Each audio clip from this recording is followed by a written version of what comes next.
Once in a relationship with Kelly, I felt peace and love. She was constantly attentive and helped me when I needed her. Throughout our marriage, I believed that we were both happy. But my mistake was that I trusted her. Kelly's act turned my love into deep hatred, and I felt empty and numb. Some people say that indifference is the opposite of love, but in my case, my emotions turned into bitter, boiling anger. I feel like my soul has been extinguished, and I know that I will never be able to fully recover from the pain she caused me. If I had seen her in trouble, I would hardly have lifted a finger to help. I sat with a beer in my hand and recalled all the events that led to the breakup of my marriage. You're probably wondering what could turn a kind and loving person into a revenge machine. It all started at the company's Christmas party last year. Kelly had a habit of dressing provocatively at such events, attracting the attention of the men around her. At first, I didn't pay attention to it. I was flattered that I had the most desirable woman in the room as my partner. But when she showed off her figure in a revealing dress that left no room for fantasy, I couldn't help but notice what thoughts flash through every man's head when he looks at Kelly. I was married to a woman who radiated sensuality with every step she took. I couldn't help but wonder who she was trying to impress with her stunning looks. Although I didn't usually consider myself a jealous person, I firmly believed that what belongs to me belongs only to me. As long as there was no doubt about it, our relationship was strong. Before we set off, I had a frank conversation with Kelly, warning her that she would most likely attract the attention of other men. I made it clear that I believed that she would treat any courtship with respect for herself and for our relationship. I did not tolerate disrespect, and my reputation as a destroyer among my martial arts peers was well-deserved. They all knew not to mess with me. Kelly had never seen this side of me, and I hoped she never would. As we were preparing to leave the house, I was overcome by a feeling of anxiety. It was almost like a premonition that something was going to go wrong. "Why do you look so depressed, Jake? Aren't you happy about the party?" Kelly asked, giving me a seductive smile. That smile always made my body react. "To be honest, I'd rather skip the party this year," I told her, hoping she would understand me. "Why, honey? You always have a good time at parties like this," she insisted. Pulling on a pair of thin black stockings, she convinced me that it was not worth being a bore. "We rarely go dancing. I need to relax and have a good time. I'm almost ready. Come on, let's go," she insisted. Her tone was impatient, and I could feel her disappointment at my reluctance. But something didn't suit me. She was very enthusiastic about the party, and the memories of last year's fun made me doubt it. I was haunted by the idea that people might get too drunk and behave recklessly, demonstrating inappropriate behavior like unwanted touching. Large gatherings have always caused me anxiety. Ever since Jim was promoted to vice president of the company, he began to molest every woman in the office. It is rumored that he had affairs with several female colleagues. Last year, I almost gave him a conflict situation when I noticed that he was constantly hanging around Kelly, and I was especially uncomfortable with the way he danced with her. Jim, who was the president's nephew, was arrogant and had a high opinion of himself. Despite the fact that he was married and had 2 children, he behaved inappropriately towards his female colleagues. I couldn't help but feel sorry for his wife because she deserved a better husband than him. In past meetings, I have witnessed Jim shamelessly flirting with several women, making his wife feel uncomfortable.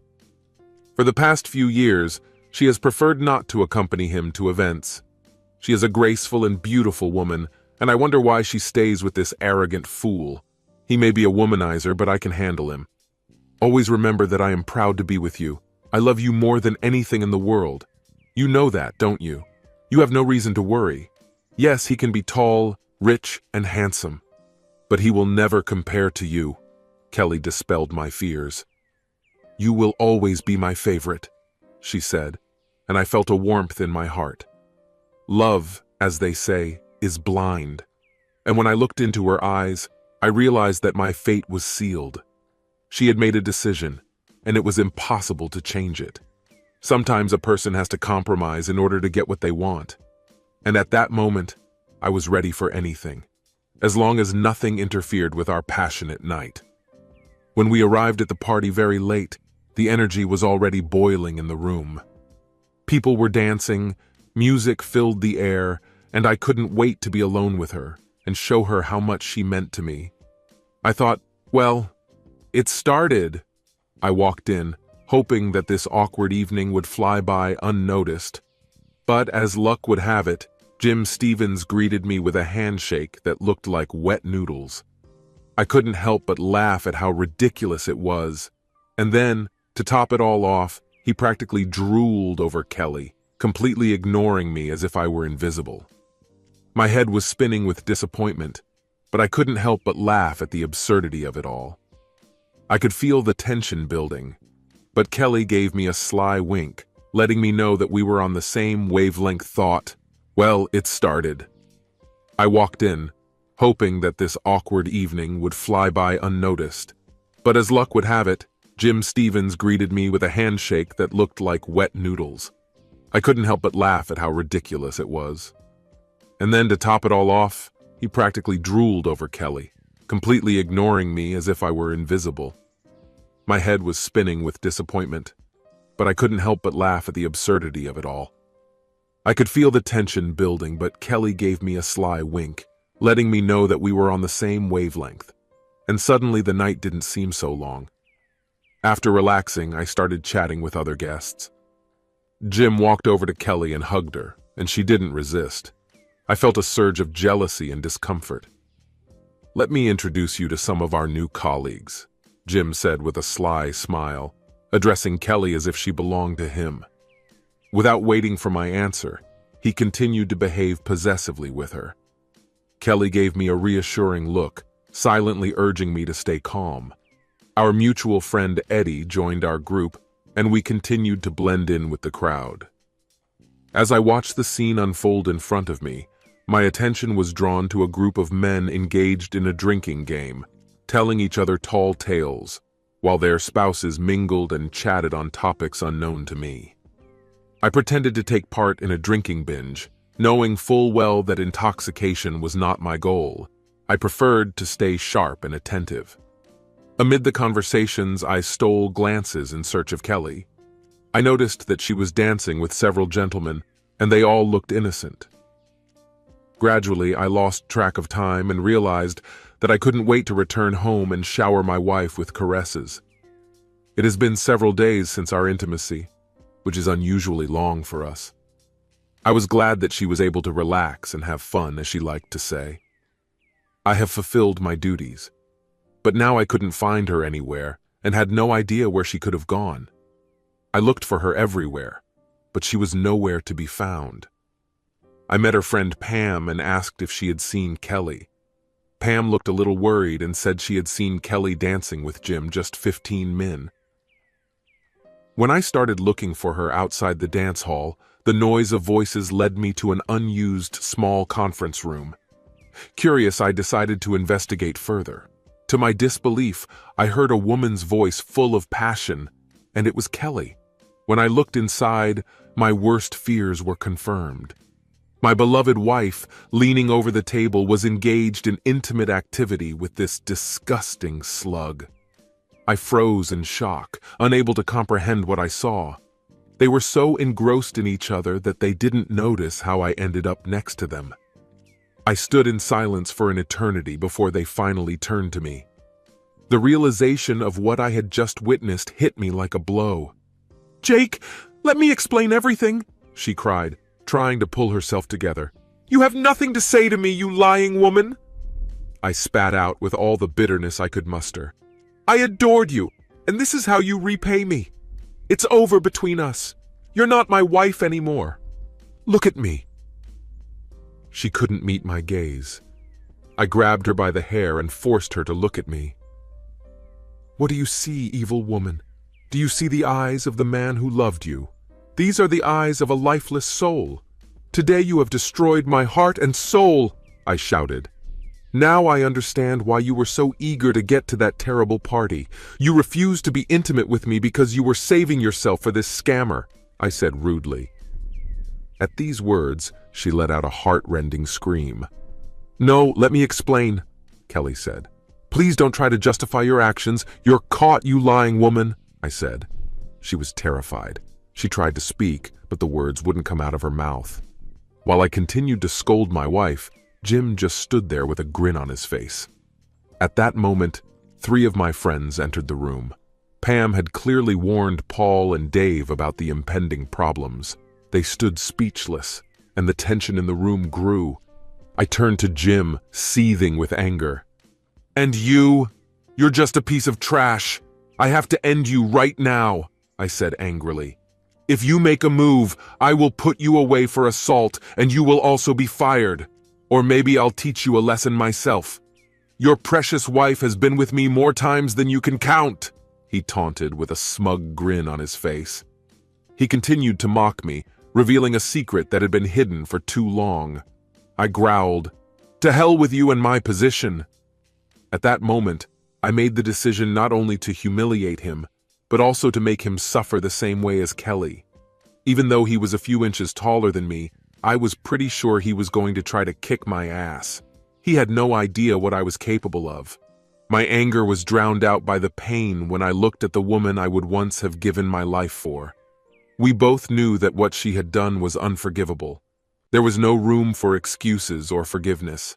Our life together has come to an end. Despite the strong desire to end it, I restrained myself. I refused to spend the next 25 years in prison because of a man who wasn't worth it. "You will pay for your disrespect," I said, meeting his gaze. Instead of reacting with fear or submission, I got to my feet and blocked his path, making him hesitate. He tried to bluff his way past me, but I saw right through him. With a quick movement, I dodged his attempt to push me and landed a swift punch in the stomach. When he was writhing in pain, I took the opportunity to grab him by the neck and hit him several times with my palm. At the first slap in the face, he froze, his head fell back, and he collapsed to the ground. I couldn't count the number of times I hit the helpless, whimpering piece of trash lying in front of me. Okay, please stop. No more," he pleaded, showing his true cowardly nature. But it wasn't enough to punish the scoundrel who dared to betray me by sleeping with my wife. "You took what belongs to me. By the time I'm done with you, you'll be divorced and disgraced. I will definitely sue you for alienation of affection so that you pay for the damage caused," I said in anger. "I plan to file a lawsuit against the company for your inappropriate behavior during working hours. I will demand compensation, and you will answer for your actions. You underestimated me," I said. If a voice can convey anger, then mine certainly did. 2 policemen entered the room when I looked at Kelly. "I haven't forgotten about you. Did you betray a good man and your marriage for the sake of this pathetic semblance of a man? You both deserve each other," I told Kelly. He attacked me, but I quickly demanded his arrest. "He's out of control," the officers quickly realized. "It was self-defense, officer," Dave told one of the officers. "When Jake caught him with his wife, he tried to attack Jake," Paul added. The policeman asked my friends. "That's right, officer," Paul confirmed. "Jake was just defending himself," Dave added. "They're lying. He attacked me," Jim pleaded, sounding almost hysterical. The police turned to Kelly, who seemed to be in shock. Her lips moved, but there were no words. "Are you all right, ma'am? Did you witness what happened?" the officer asked. She was sitting with tears in her eyes, covering her face with her hands. Despite her emotional state, I didn't feel any sympathy for her. The love I once felt for her has faded away in the depths of my consciousness. "Do you want to press charges against this man?" the sergeant asked, gesturing at Jim. It was obvious that they were supporting me, despite the fact that Jim had a swollen face. "What? He attacked me. He's crazy, I'm telling you. I didn't do anything," Jim protested. "3 witnesses saw something completely different," another officer intervened. I was fully prepared for the trial. "Get him out of here," the sergeant said. giving me a sympathetic look. "If you need anything, do not hesitate to contact us. Just contact the station and ask for Sergeant Connor. And remember, I've already been in your place." I silently nodded my thanks for understanding. "We'll catch up with you later, Jake," said Eddie, who came up later but immediately understood what was what. "You have things to take care of," Dave added. Eddie came up to me and looked into my eyes, and then hugged me. "Stay strong," he whispered before leaving. When everyone left the room, it was just the two of us. I quietly took her panties off the chair and hid them for later. Kelly finally calmed down, but there was tension in the air. We both knew what was going to happen next, and the anticipation weighed on us. A cold wave washed over me, leaving me feeling numb and detached. It was as if something inside me had collapsed, making me a stranger to the woman I once loved. When I looked at Kelly, her disheveled appearance made me angry. I didn't understand how a man could erase the woman he loved from his heart. The thought that I would never be able to look at her the same way again terrified me. Anger became my shield, protecting me from the overwhelming grief that threatened to engulf me. At that moment, I decided to take revenge. The pain she caused will live with me until my last breath. My world has been destroyed. My trust has been destroyed. Nothing else mattered. "Take your coat and meet me at the car. Hurry up," I ordered, and walked away from her, unable to look into her eyes anymore. I didn't want her to see what I'd been through. I didn't need her pity. The ceremony marking the end of our love and union was imminent. As the cars sped through the darkness, the lack of words spoke volumes. "Are we going home, Jake?" she asked. "We don't have a home anymore. When you broke our marriage vows, you destroyed our home. Now it's just a building, a place where I once found joy, a place where I cherished my wife and trusted her, who was my reliable assistant," I confessed, and there was sadness in my tone. She began to cry softly. "Jake, can you find the strength in your heart to forgive me? I'll do whatever it takes to fix it. Please give me a chance. I'm so sorry. I'm so sorry," Kelly said, and tears welled up in her eyes. "Do you think I'll ever be able to forget what happened today? When that man told me he was with you, it tore me apart. When you decided to be with him, you betrayed me. You broke the promises we made to each other and gave away what was meant for us. At that moment, our marriage was ruined, and 4 years turned into a lie," I said angrily. "I'm so sorry, Jake. I want you to know that I really love you with all my heart. I made a terrible mistake by letting him manipulate me for the thrill. I never thought about the consequences of my actions. To me, it was like a silly child's game. He will never be able to match the amazing person that you are. Now I realize how stupid and selfish I was. Please give me a chance to fix this. I deserve whatever punishment you see fit. Just please don't leave me. I can't imagine my life without you. What happened didn't seem important at the time, but now it means everything to me," Kelly said, crying. When I gripped the steering wheel tightly, my emotions got out of control. I had to force myself to calm down. "How can this be a game? Is it really just a sick game for you that you ruined my life like that? You claim to love me, but you betray me with someone else," I said. The car gradually slowed down, not giving her a chance to respond. "We've arrived," I announced abruptly. "Where are we?" she asked, confusion and fear reflected on her face. "Come out," I ordered, leaving her no other choice. Reluctantly, Kelly followed me to the door. "Hello, Mrs. Stevens. My name is Jake Gray. I worked for your husband's company. Can we talk?" I asked when Jim's wife opened the door. Mrs. Stevens greeted us and invited us to sit down. When we entered the house, I squeezed Kelly's hand tightly. She reminded me of the wife I once had, the one I was going to hurt. I knew that by hurting her, I would hurt Jim even more. I needed to crush him and humiliate my almost ex-wife, and for that, unfortunately, I needed to hurt his innocent wife. He should have known me better. I was overcome by primal emotions that I could not fully comprehend. "It won't take long, Mrs. Stevens. My wife wants to share something important with you," I said when all eyes turned to Kelly. She hesitated, and I squeezed her hand tightly, urging her to speak.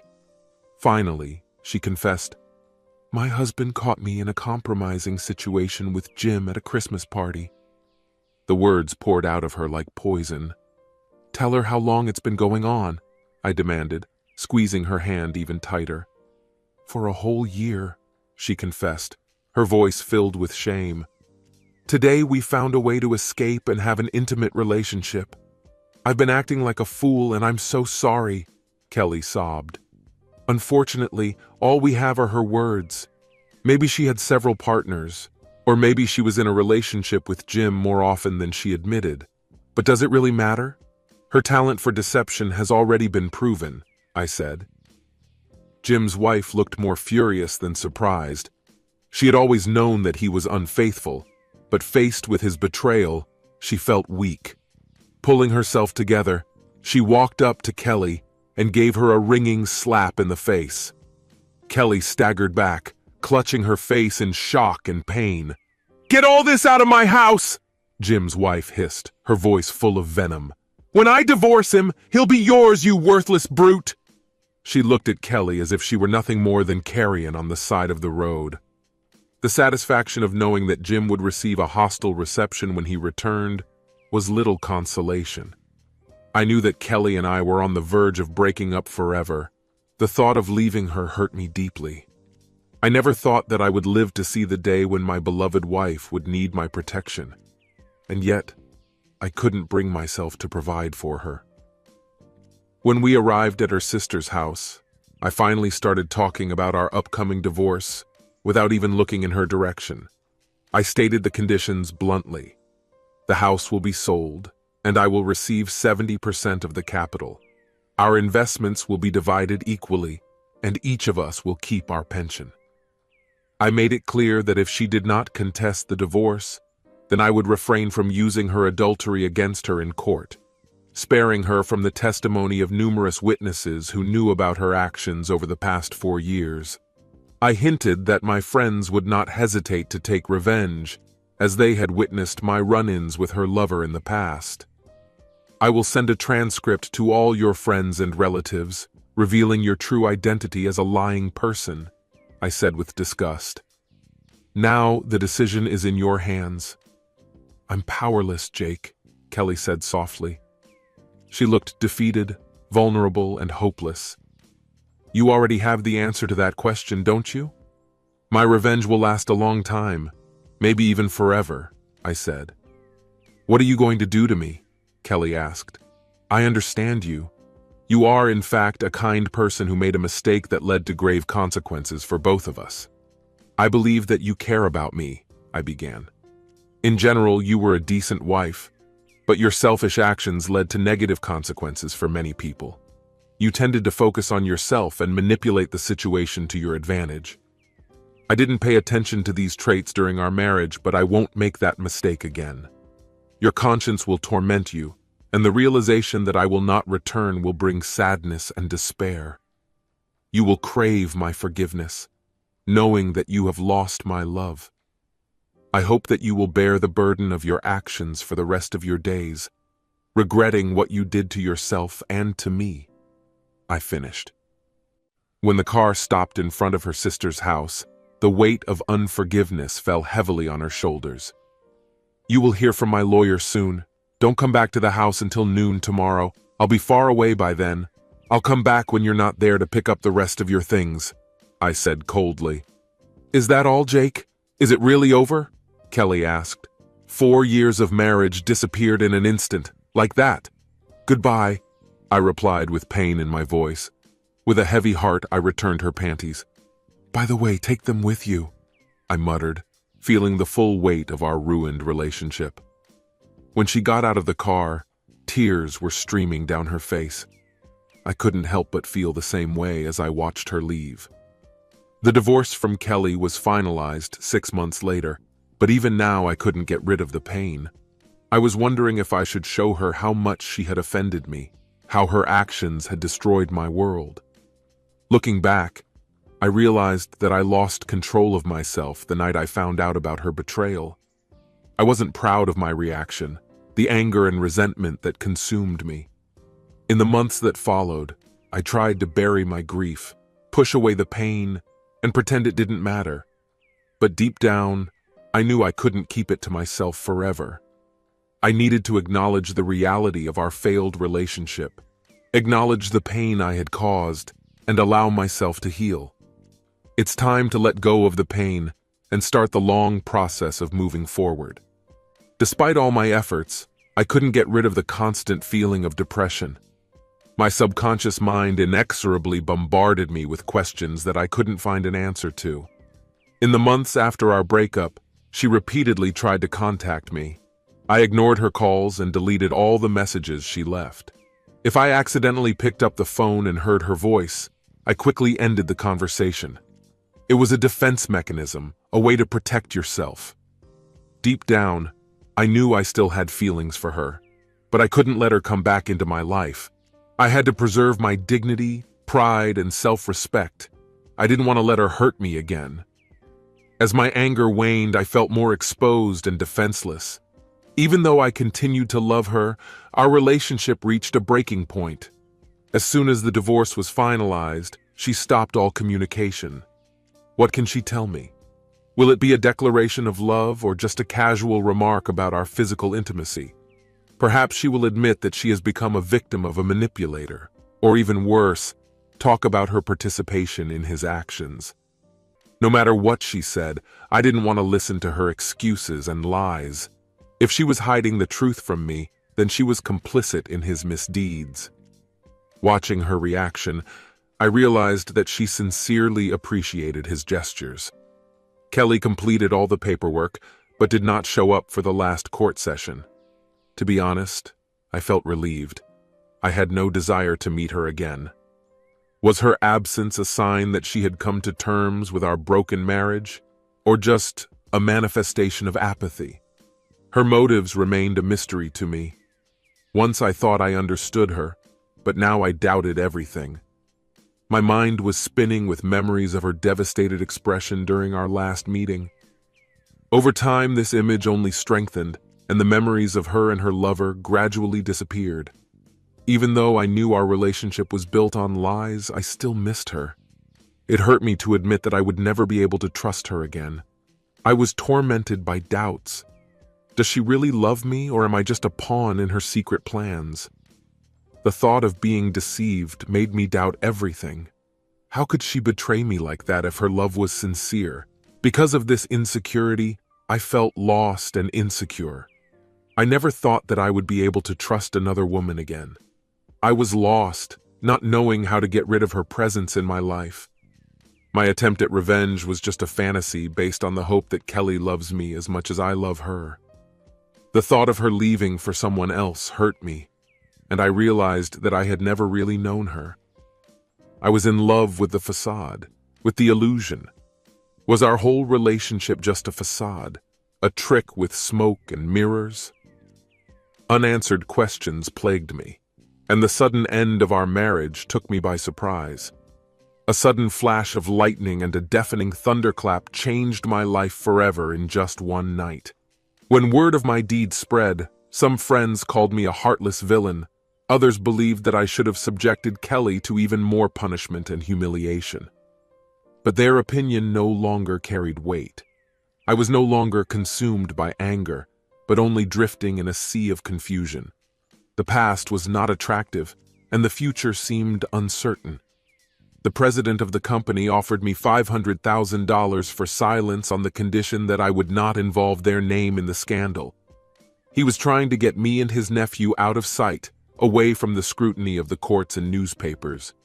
The president of the company even offered me the role of Jim's vice president, but I knew I couldn't stay there any longer. The judgmental looks of my former colleagues were too much for me. Their expressions told me everything: pity, contempt, and even disdain. To them, I was either a helpless victim or a fool for letting my wife cheat on me for so long. Everyone seemed to know about Kelly and Jim's affair except me. After receiving a large sum of money from Jim to avoid a lawsuit for alienation of affection, as well as my share in the capital of the house and investments, I made a conscious decision to give up looking for a job. Instead, I became addicted to alcohol to pass the time and drown out the emptiness in my life. One evening, while satisfying my longing in a familiar bar, I struck up a conversation with the bartender Fred. A man in his 50s with gray hair and a weathered face, Fred was known for his honesty and rudeness, and that's why he attracted me. Knowledge of the past shone in Fred's eyes. He was the kind of guy you want to see next to you in a fight. Fred had experienced and heard everything, and his taciturn demeanor spoke volumes. I've taken Kelly to this place many times before. It was not far from home, and we both liked the atmosphere. The food was delicious, and the music created a lively atmosphere. Dancing started at 8 p.m., and the last time we were here, Kelly and I danced like time had stopped. Our eyes met in a loving gaze as we moved across the dance floor together. But how could I not notice the betrayal hidden in her eyes? The thought that we would dance together again did not leave me. Every woman who entered the hall attracted my attention. I was looking for Kelly, and at the same time, I was afraid of her presence. "Jake, I've never seen you drink so much before. I'm worried about you, my friend. You've been drinking your third whiskey and it's only been 15 minutes. I hope you don't mind my intrusion, but you seem to have a lot on your mind," Fred said. "Over the years of working at the bar, I have honed my ability to listen to those who need sympathy," Fred added. Finally, I told Fred about my internal problems, tired of the endless conversations that were going on in my head. Fred listened to my story in silence without offering an immediate answer. "Jake, your ex-wife was here recently. Despite her usual beauty, she showed no signs of sadness. Maybe she was looking for you. It's useless to try to figure it all out," Fred said. She entered accompanied by a mature gentleman who acted as if he had royal ancestry. It was obvious that he was rich and used to fulfilling his desires. She looked indifferent, neither happy nor unhappy. "While you were wallowing in despair, she looked carefree and joyful," Fred said.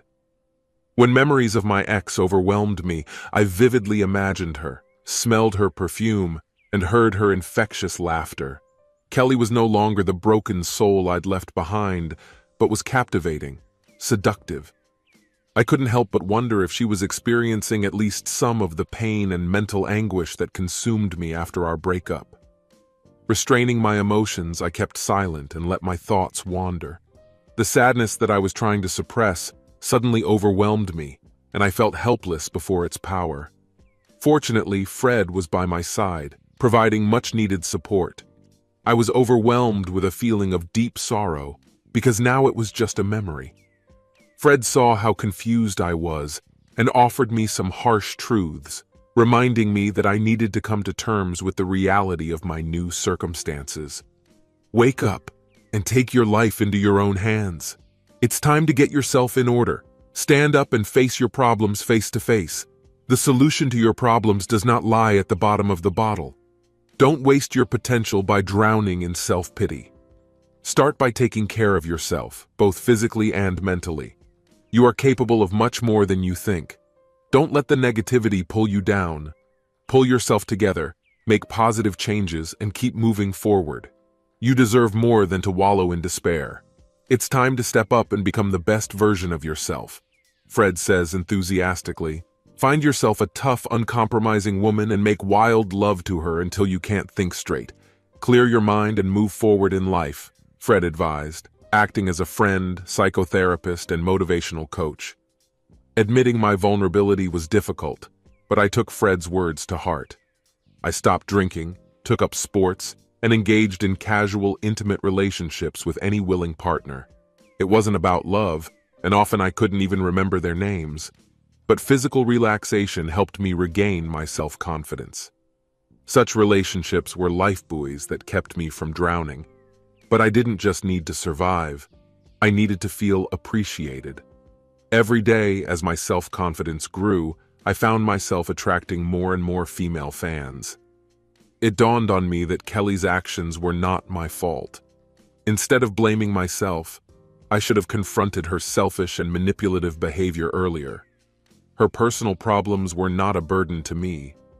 Coming to such an understanding helped to relieve the severity of my depression. It became clear that I needed to get out of a toxic situation and leave the city, away from its influence. I made a conscious effort not to think about her.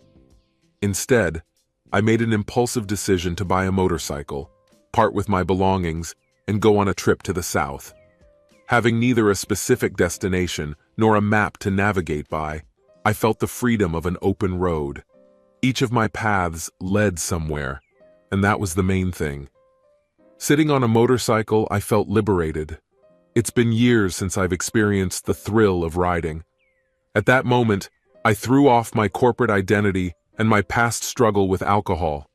I turned into a modern cowboy, and the motorcycle became my faithful horse, a creature beautiful, strong, and vulnerable at the same time. The life of a motorcyclist depended on how well he controlled the situation, because any mistake could be fatal. For a biker, the road ahead mattered more than what was left behind. I drove my bike carefully, knowing that my safety was in my hands. This way of thinking has become the basis of my philosophy. While driving, I felt the pulse of life, noticing subtle temperature changes as the terrain changed and the scenery swept by. It was a feeling of pure delight, a reminder of the joy of life. At such moments, I couldn't help but wonder if there were motorcycles in paradise. Death did not seem such a terrible fate. At that moment, the past and the future had no power over me. Every mile traveled brought a sense of peace.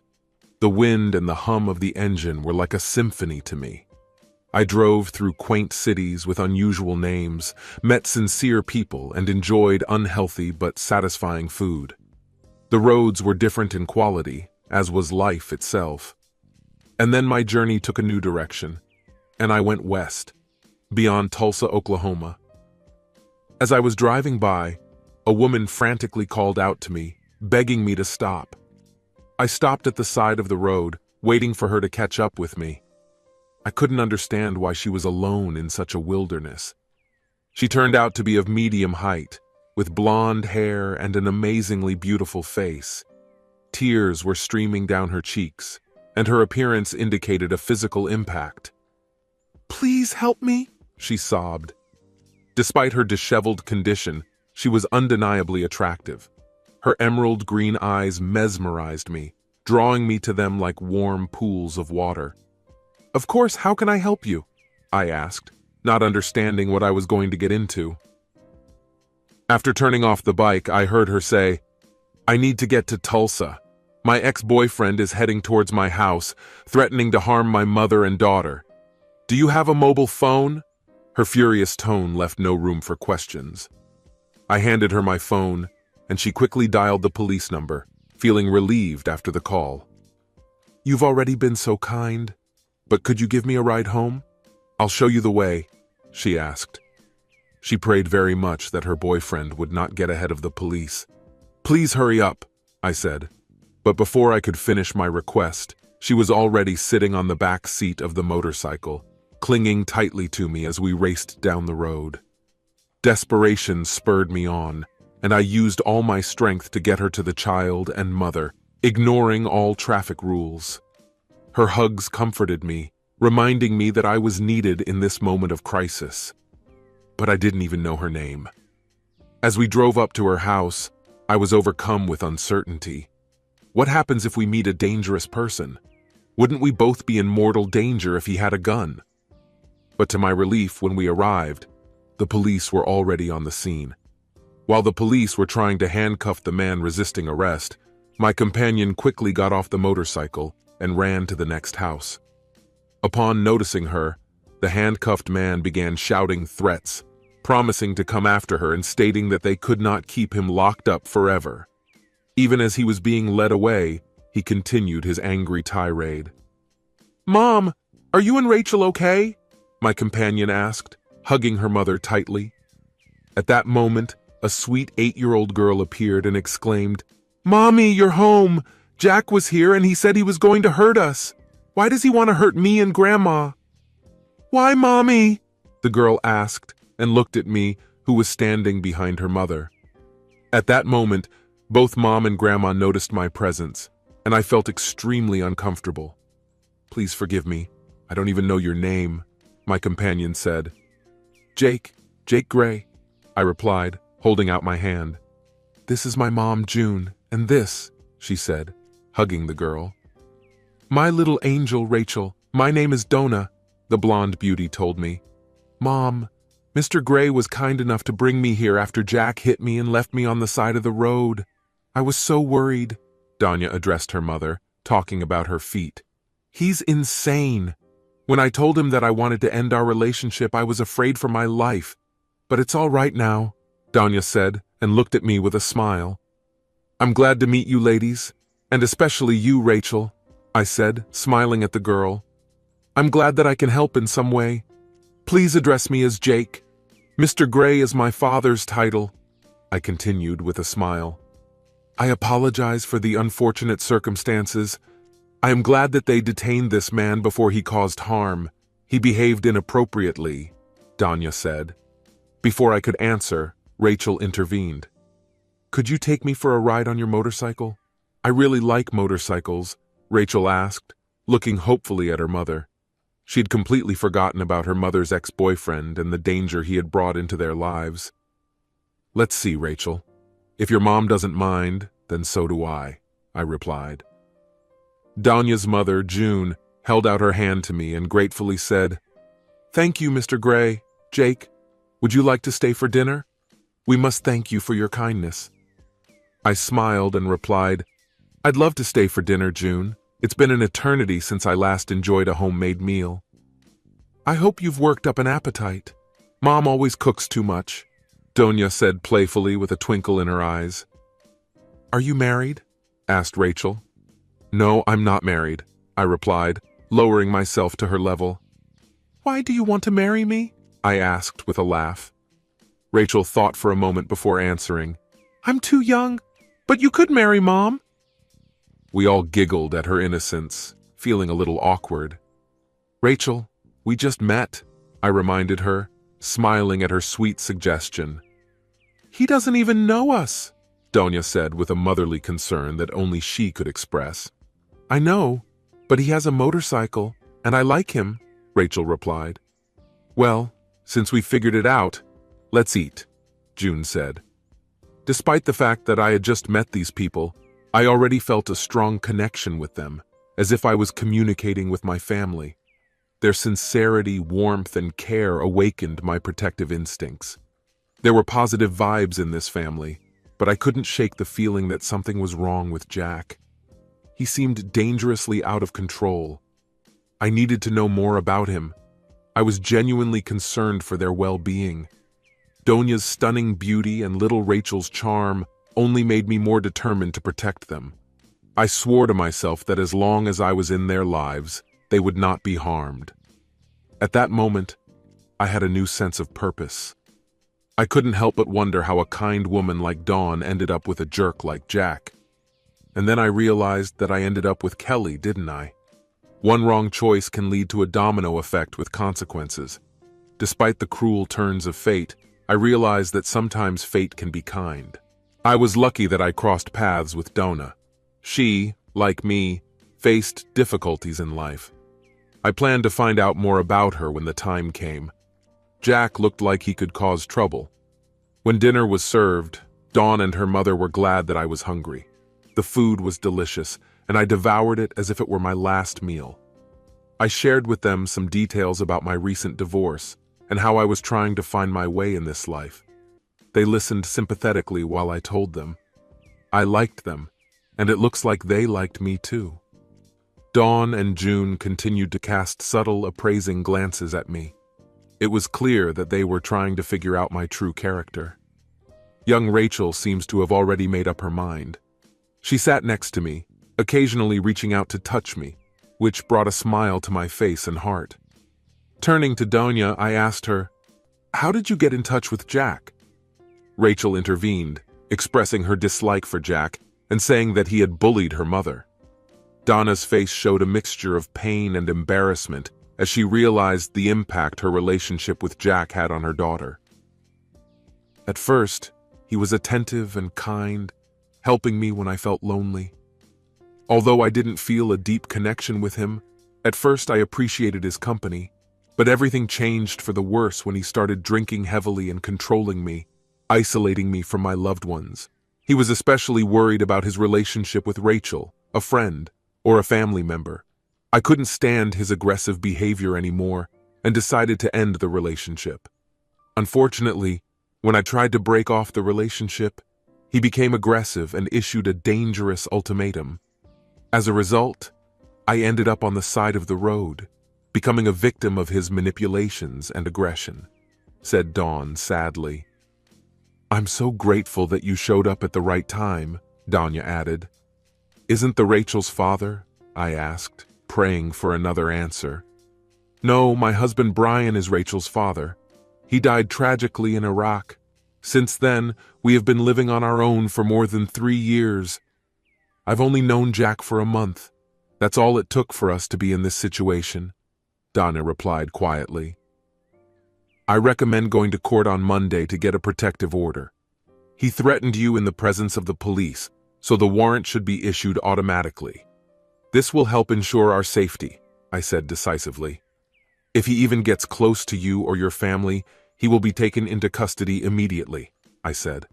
And I'm still waiting for the opportunity to ride a motorcycle, Rachel said, diffusing the atmosphere with her innocent remark about wanting to ride a motorcycle. Don't worry, I'm sure Jake will take you for a ride, Danya reassured her. If you're done eating, go watch cartoons. I want to have a little more chat with Jake, Dawn said, looking at her mother. Of course, honey, let's go see what's on TV, June said and walked forward. Bye, Jake. See you later, Rachel said, happily running away. Your daughter is just something, I said. She is truly unique. She reminds me of my husband. Rachel is my salvation. If anything had happened to her, I wouldn't have been able to move on. The last few years would have been unbearable without her, Danya said with a sad smile. I nodded understandingly, interlacing our hands. At that moment, it seemed to me that this was the right thing to do. It was a special moment when the warmth of her touch penetrated me, forcing me to breathe. I was attracted to her, fascinated by her eyes. We didn't need words to establish a connection. We were lost in an unspeakable understanding of each other. I felt that she was experiencing the same strong emotions as me. It was both exciting and frightening at the same time. When the day turned into night, I realized that I needed to find a place to rest. Standing up, I confessed that I was feeling anxious about the changes taking place in my life. But before I could leave, she urged me to stay, assuring me that they had plenty of room. Rachel will be thrilled, Dawn said. When I asked if she wanted me to stay, I already knew the answer. She wanted me to be there for her so that she would feel safe and protected in my presence. You are my knight in shining armor, Donna confessed. You came to my rescue on a motorcycle and saved me. We are ready to help you until you get back on your feet, said Donna, and her smile lit up the whole room. She must have thought that I was in a difficult financial situation. Obviously, it wasn't my money she wanted. I accept your offer. I couldn't help but notice that your house is in need of renovation. I will gladly take care of it in exchange for a roof over my head, I replied with a smile. Of course it would be great, Jake. It would be great if you stayed with me for a while, she said. It's Friday night. Do you know a place where we could dance? Nothing too fashionable. Unfortunately, I don't have any clothes with me, I suggested. Great, I know the perfect place, she exclaimed with genuine excitement. Let me get you dressed, Danya added. She began to evaluate my size by comparing it with the size of her late husband, Brian. I still have his clothes. I never had the heart to get rid of them. Take it for yourself if you like something. I'm going to get ready. Follow me. I'll show you where everything lies. It's in the guest bedroom. There's also a bathroom if you need to freshen up. It's a village bar, so you don't have to dress too pretentiously, Donna said excitedly. She disappeared for an hour and then reappeared. I was shocked when I saw her. She looked just amazing. Donna changed into jeans, high-heeled shoes, and a tight top that accentuated her beauty. Pearls adorned her neck and her hair was tied in a ponytail. She looked young, but at the same time mature and sensual, and it took my breath away. You, you are simply stunning, I stuttered, hoping that my silly grin would convey my admiration. I am a simple village girl, she replied modestly. I couldn't help but think about how much I wanted to be intimate with her at that moment. The smile on her face told me that she appreciated my feelings. It seemed to me that I had hit the jackpot. I couldn't help but wonder how she would cope with all the attention she was sure to attract from other men. The last time I was with an amazing woman like her, it didn't end well. She thanked me kindly and returned the compliment, saying that we were a great couple. With a note of nervousness, she asked, "Well, shall we go?" When she walked out the door, I couldn't help but feel excited about the night ahead. I couldn't help but admire her graceful figure as we walked towards the club. My desire for her was becoming more and more difficult to contain. I couldn't find a single flaw in her appearance. Although it was too early to confess my love, I knew that I was undoubtedly in love and captivated by her charm. The club exceeded all my expectations in size, and all eyes were on her when we entered it. Donna didn't seem to notice her beauty, just enjoying the music and company. A group of musicians made the crowd move and move. Smiles and laughter filled the air. Donna taught me how to dance two-steps and other country and western dances. I really enjoyed this activity, and I realized that I fell in love with country music again. When the music stopped, I took every opportunity to hold her close, feeling a strong connection with her. I couldn't get rid of the feeling that this woman should be in my life. I was determined to make her feel the same way. When we sat down to take a break and have a beer, I learned more about her. Donna graduated from the University of Oklahoma and worked as a teacher. Tragically, her husband, an Army captain, died in battle. Despite the sadness in her past, Donna was kind and gracious. She politely refused other dance partners, preferring to spend time with me. It was obvious that there was a special bond between us, and I realized that I wanted to find out where this could lead. Having lost her husband, she believed that she would never be able to love again. I understood this feeling all too well after my marriage broke up. Donna went to the bathroom, and I couldn't help but watch her graceful movements in the crowded room. Despite the fact that several men tried to buy her a drink or strike up a conversation, she remained uninterested and did not even smile. I admired her independence. When she returned, I expressed my gratitude to her for contacting me. Meeting her was a turning point for me. I know it's early, but being with you is what it takes, I confessed. It's like our souls have joined, I added. I feel the same way, Jake. But there is something important that you need to understand about me. Any man who becomes a part of my life has to accept two key things. First of all, Rachel is my everything. We are one, and the love for Brian will stay with me forever, even if he is no longer with us. Can you understand that? The man in my life should be willing to share the memory of Brian with me. Are you strong enough to handle this? Donna asked with complete seriousness. I looked down briefly, and then I met her gaze again and crossed my arms. Of course, I replied sincerely. The thought of being separated from her seemed unbearable to me. I've always dreamed of a love like hers. I understand your feelings. I know he was a wonderful man. I just hope that you can find the strength in your heart to open up to love again, I added. If I were in his place, that's what I'd want. I said it sincerely. I believe I can, Jake. The love that I still have for my late husband is unique and holds a special place in my heart. My heart is huge, and I'm sure there will be room for even more love in it, Donna replied. Her face was filled with hope as she looked at me, wanting to make sure that I was sincere and ready to support her and Rachel. When we got back to her house, I turned to her at the door and met her gaze. "Can I hug you?" I asked, holding out my hands. Hugging her tightly, I couldn't help but inhale her intoxicating scent. I couldn't bring myself to let her go, kissing her gently and repeatedly. Holding her face in my hands, I whispered, "You are very special."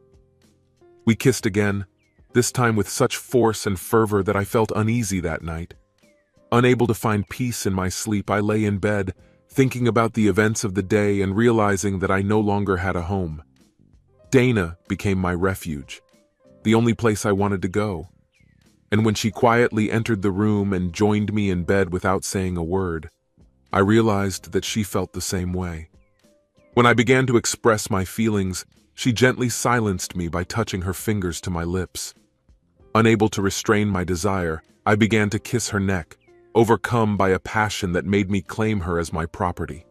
I struggled with my desires for as long as possible, determined to make this night unforgettable for her. Our lovemaking was gentle and intimate, our souls connected on a deep level.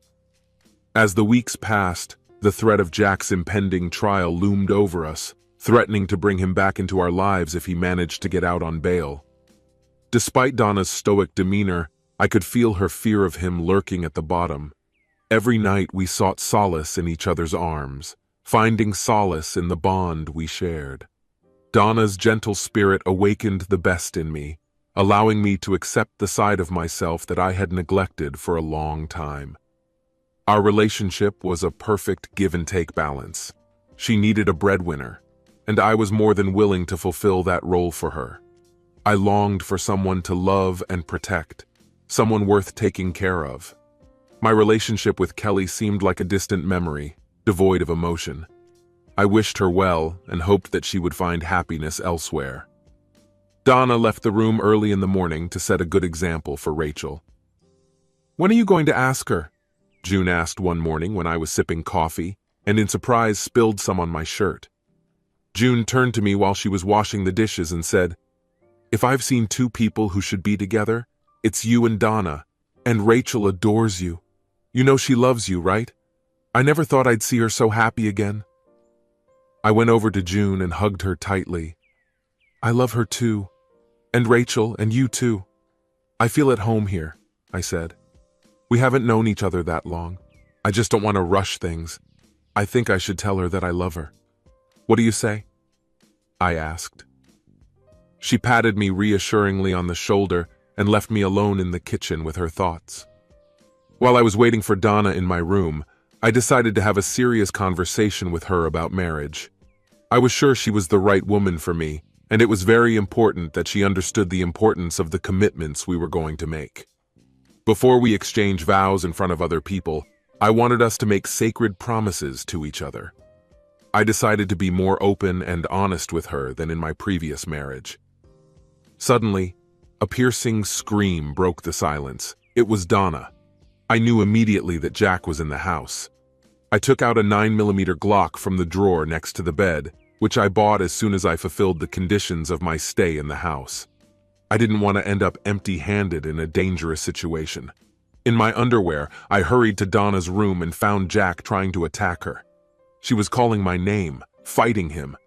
Without thinking, I put the barrel of the gun to the back of his head. "Get up slowly," I ordered, my voice flat and cold. "Any sudden movement and you will die." I pulled the trigger without hesitation. When he stood up, his trousers fell to the floor, exposing his vulnerability and my strength at that moment. He tried to lift them back up, but I stopped him. "Leave them there, you idiot! If you try to move again, I'll kill you!" I threatened. "Donna, call the police! Tell them Jack broke into your house and tried to hurt you. Keep Rachel and June in their rooms," I ordered. Turning to Jack, I ordered, "Come with me." He reluctantly walked to the front door. His trousers hindered him from moving. When we reached the door, I made him kneel down. "Are you ready to meet your end, Jack? You made a serious mistake by targeting our family. You will pay for the attack on Donna," I said rudely. "Who are you?" he croaked. "I'm a knight in shining armor, Jack," I said softly. I cocked the gun, painfully tucking it deeper behind my ear, and gripped his collar tightly. "Pray, you idiot! Now you will find out what God looks like." After a tense moment, he heard the trigger being cocked. I pulled out the magazine. There was no cartridge in the chamber. "If you try to approach Donna or her family again, the gun will be loaded next time," I threatened. The authorities arrived and took him out. As a repeat offender, he faced at least 10 years in prison. I doubt he'll want to catch my eye again. When the police left, I found myself standing at the door in my underwear and with a gun in my hands. Donna, Rachel, and June rushed to me, with Rachel squeezing my legs and Donna and June hugging me. They all started talking at once, but I reassured them, "He's gone and won't be back. We are safe now, and I promise that it will always be so." Donna and I tied the knot 3 months after we met.